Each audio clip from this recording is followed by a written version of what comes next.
उज्जैनीतील महाकालेश्वरच्या दर्शनासाठी जाणाऱ्या भाविकाच्या कारचा चाळीसगाव घाटात अपघात होऊन 3 भाविक ठार झाले तर 4 भाविक गंभीर जखमी झाले असून जखमींवर सिव्हिल हॉस्पिटल धुळे येथे उपचार सुरू आहेत.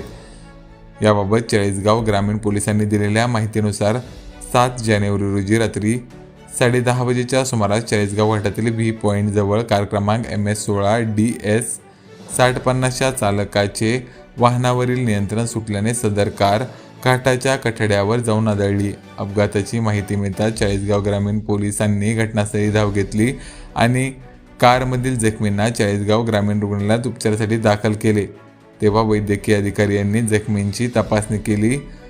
दरम्यान वैद्यकीय अधिकाऱ्यांनी तुकाराम रामभाऊ अंबोरे वय 27 वर्षे, शेखर रमेश दुर्पते वय 31 वर्षे, घनश्याम रामहरी पिसोटे वय 30 वर्षे, सर्व राहणार शेवगाव, जिल्हा अहिल्यानगर यांना तपासून मृत घोषित केले. तर गंभीर जखमी असलेल्या योगेश तुकाराम सोनवणे वय 28 वर्षे, राहणार शेवगाव, अक्षय शिवाजी गिरे वय 25 वर्षे, राहणार शेवगाव, ज्ञानेश्वर कांता मोडे राहणार शेवगाव, जिल्हा अहिल्यानगर यांच्यावर प्राथमिक उपचार करून पुढील उपचारासाठी सिव्हिल हॉस्पिटल धुळे येथे उपचारासाठी रवाना करण्यात आले.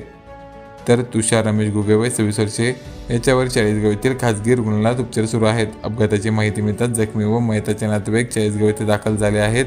उपविभागीय पोलीस अधिकारी विजयकुमार ठाकूरवाड यांच्या मार्गदर्शनाखाली पुढील तपास चाळीसगाव ग्रामीण पोलीस ठाण्याचे सहाय्यक पोलीस निरीक्षक नितीन पाटील हे करीत आहेत.